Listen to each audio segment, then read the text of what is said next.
जी अस्सलाम वालेकुम, welcome back to new video. Pakistan से जिंदा भाग के लिए जो है वो एक और शहजादा तैयार है। तो ये हमारे स्टूडेंट है मोहम्मद उमर, जो शेखुपुरा से बिलोंग करते हैं और ये आज ऑफिस में अपने पासपोर्ट के साथ और केक के साथ आए हैं, क्योंकि इनका फ्रांस का जो है वो स्टूडेंट वीज़ा लग गया है। ये मेरे हाथ में इनका पासपोर्ट है। तो हम उमर से जो है वो उसकी स्टोरी सुनते हैं कि उनका कैसा एक्सपीरियंस रहा और किस प्रोग्राम में जा रहे हैं, कितना बजट लगा, प्रोसेसिंग टाइम कितना हुआ, ठीक है, कहाँ कहाँ पे हमने इनका अप्लाई किया। तो ये सारा कुछ इस वीडियो में इन डिटेल है। मैं बार बार आपको कहता हूँ कि फ्रांस एक बहुत अच्छी ऑप्शन है। फ्रांस में ज़रूर आपको अप्लाई करना चाहिए अगर हम मास्टर के लिए या बैचलर के लिए जा रहे हैं। तो उसके बारे में हम ये सारे क्वेश्चन जो है वो उमर से पूछेंगे।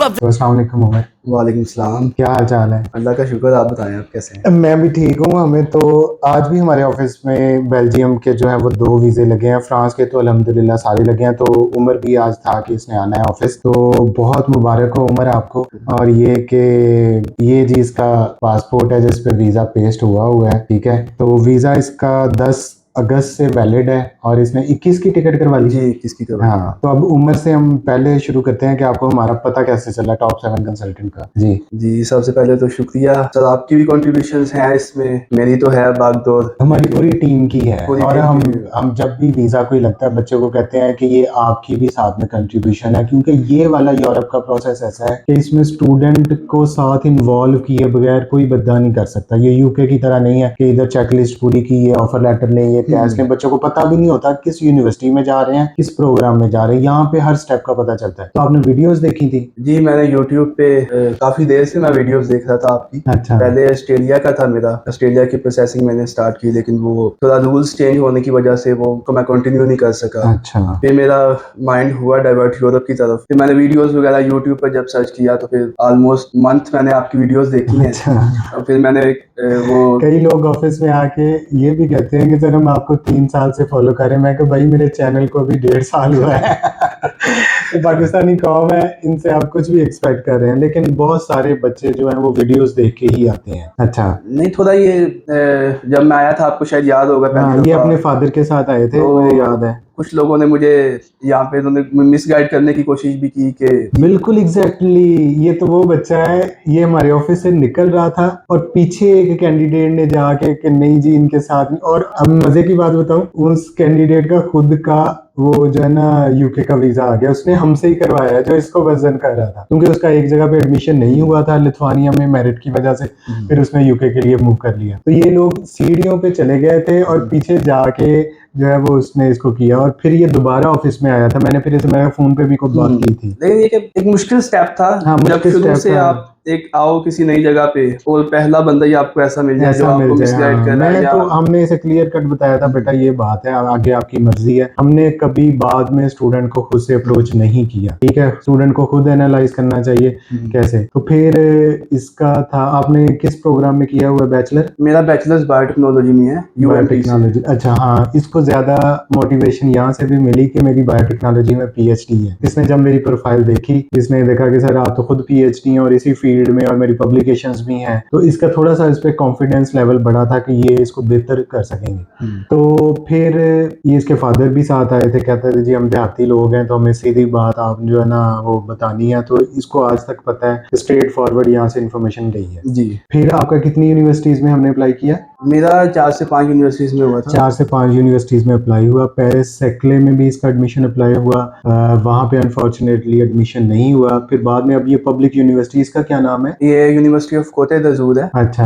यूनिवर्सिटी ऑफ एंटीपोलिस सोफिया भी पहला इसको इसका नाम इसको था। इसको हाँ, बोलते कहते हैं। हैं, अच्छा, या ये यूनिवर्सिटी ऑफ नीस भी कहते हैं। अच्छा, ये एक बड़ा प्यारा टूरिस्ट सिटी है जहाँ पे ये यूनिवर्सिटी है, पब्लिक यूनिवर्सिटी है। और यहाँ पे इनका किस प्रोग्राम में हुआ है? मेरा MSc biobank and complex data management है। अच्छा, MSc biobank and complex data management. जी, ये एक बड़ा उसका फ्यूचर सब्जेक्ट आप कह लें। पाकिस्तान में कोई अभी इस टाइम पे बायोबैंक नहीं है। तो क्या आपकी मोटिवेशन थी इस प्रोग्राम के? मतलब मुझे याद है कि तुमने कहा था कि मेरा रेलेवेंट होना चाहिए कोई ना कोई। उसका सर ये था actually, during my under graduate studies, जब हम यूनिवर्सिटी में थे, बायोटेक्नोलॉजी फील्ड रिसर्च फील्ड, आप तो मेरे से हाँ बेहतर हाँ जानते हैं ज़्यादा, हाँ आपकी तो पीएचडी है। लेकिन पाकिस्तान में एज सच हम बहुत पीछे हैं, या इसमें इनोवेशन नहीं है इतनी। तो जब इसके बारे में सर्च किया तो पाकिस्तान में कोई खास ऑप्शन नहीं मिले और आगे, क्योंकि बीएस करने के बाद ही मैंने इंटर्नशिप्स के लिए अप्लाई किया, तो हत्ता कि मुझे इंटर्नशिप्स नहीं मिली इसमें। तो इस वजह से फिर यही प्लान बना के इसका ना अब्रॉड का सोचा डेफिनेटली जाए, हाँ। यूरोप पे, क्योंकि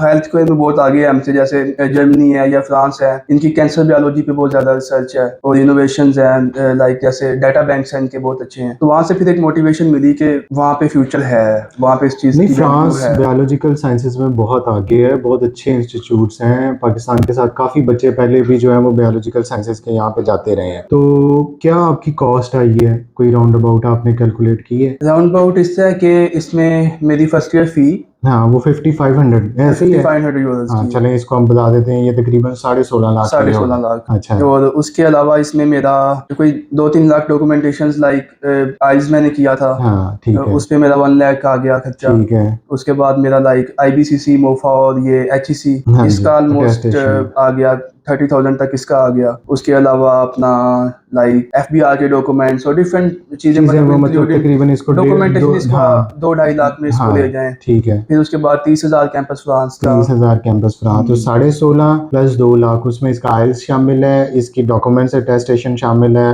एचईसी से, मोफा से, फिर एफबीआर के कुछ डॉक्यूमेंट्स वो भी लायर को देना पड़ता है, तो 2 लाख, 18.5 लाख हो गया। 30 लाख इसकी कैंपस फ्रांस की फीस है, ठीक है। और इसके अलावा इसकी वीज़ा फीस जो है वो 15,000 है, ऐसे ही है। 3,000 इसकी अपॉइंटमेंट फीस है। तो ये तकरीबन कोई 19 लाख के राउंड अबाउट ये हमारी फीस निकाल के, ठीक है, हमारी फीस भी इसने पे की है। तो ये तकरीबन जो बजट हम बच्चों को 25 लाख का बताते हैं, और उसके अंदर ही सारा कुछ ये हो जाता है। इसको भी मैंने इतना ही बताया था। इसमें ऐसा है कि जो मैंने अपनी टोटल की है, मतलब एक्सपेंसेस का, तो उसमें मेरा जो मैंने साथ लेके जाना है अपना खर्चा वगैरह हाँ 1-2 मंथ हाँ का, हाँ। वो भी इंक्लूडेड। उसमें मेरी शॉपिंग, उसमें मेरा लाइक मैंने जैसे मैं लैपटॉप अपडेट करना चाह रहा हूँ अपना, ये सारी चीजें इंक्लूड करके मेरा ऑलमोस्ट 35 लाख, लेकिन ईच ये एंड तो बेटा एवरी। शशके है ना। मैं वो कहता होता हूँ कि जाना है तो फ्लाई दुबई से आपकी फॉर एग्जांपल जो बजट एयरलाइन है उससे टिकट मिल जाती है कोई 1,20,000 50,000 के राउंड अबाउट, और वही टिकट आप अगर कहते हैं कि मैंने बिजनेस क्लास ए क्लास में जाना है तो 15 लाख की है।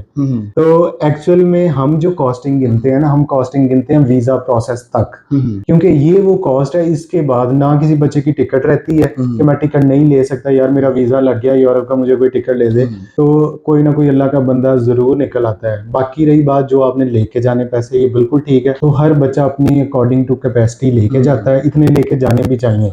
पेरेंट्स को पता होना चाहिए कि ये इसने जाना है, बस एक दफा की ये मेहनत है। इसके बाद इसने खुद ही वहां पे पार्ट टाइम जॉब्स करनी है। 1 साल की फीस ऑलरेडी पे कर चुका है, कोई टेंशन नहीं है कि मैंने यूनिवर्सिटी लिविंग एक्सपेंसेस में पूरा करना है। और ये कि टोटल टाइम कितना लगा है वीजा प्रोसेसिंग? और ये वीजा प्रोसेसिंग का ये था कि यूनिवर्सिटी ने ऑलमोस्ट अप्लाई करने के 1 हफ्ते बाद इंटरव्यू था यूनिवर्सिटी का, अच्छा और इंटरव्यू से लाइक 2 या 3 दिन बाद ऑलमोस्ट यूनिवर्सिटी का एडमिशन लेटर आ गया था मुझे। अच्छा। उसके बाद फिर सीवैक और कैंपस फ्रांस का प्रोसेस ऑलमोस्ट 2 से 3 वीक का था। 2 से 3 वीक का। 2 से 3 वीक का। उसके बाद फिर कैंपस फ्रांस का इंटरव्यू, वो तो मेरी एम्बेसी की जब अपॉइंटमेंट थी उससे 3-4 दिन पहले मुझे मेल आई ना हाँ, कैंपस इसकी फ्रांस की। इंटरव्यू थी कैंपस फ्रांसिस में, लाहौर जाके इंटरव्यू दिया है। और वीजा जिस दिन आपने डॉक्यूमेंट दिए हैं, कितने दिन बाद वीजा मिला है? मेरी थी 9 जुलाई को अपॉइंटमेंट थी ना, अच्छा। तो मेरा पासपोर्ट रिसीव हुआ है मुझे 18 जुलाई को। 18 जुलाई को। सिर्फ 8 दिन बनते हैं? 8 दिन, 17 को मेरा चेंज हुआ था ना, अच्छा। 17 को मेरा स्टेटस चेंज हुआ था। स्टेटस चेंज हुआ, 18 को इसने कलेक्ट किया, तो सिर्फ 8 दिन में इसका जो है वो वीजा जो है वो पेस्ट हुआ है। तो बाकी भी बच्चों के, हमारे किसी का 1 दिन में, 2 दिन में, 3 दिन में, मैक्सिमम ये 8 दिन तक गया है। इससे ज्यादा फ्रांस की एम्बेसी, अगर आपकी यूनिवर्सिटी अच्छी है,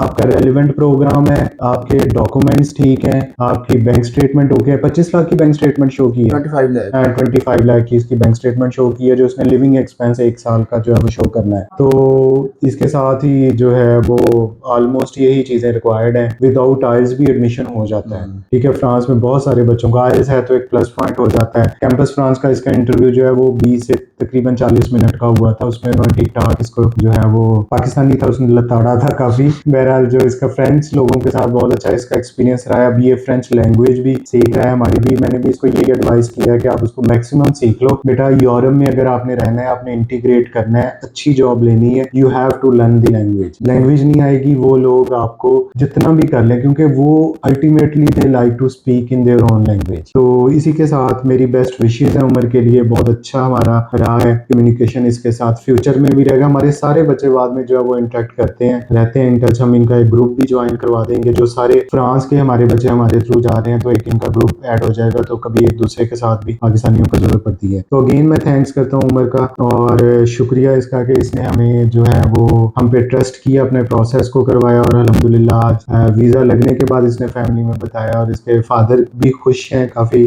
और that's all, thank you so much.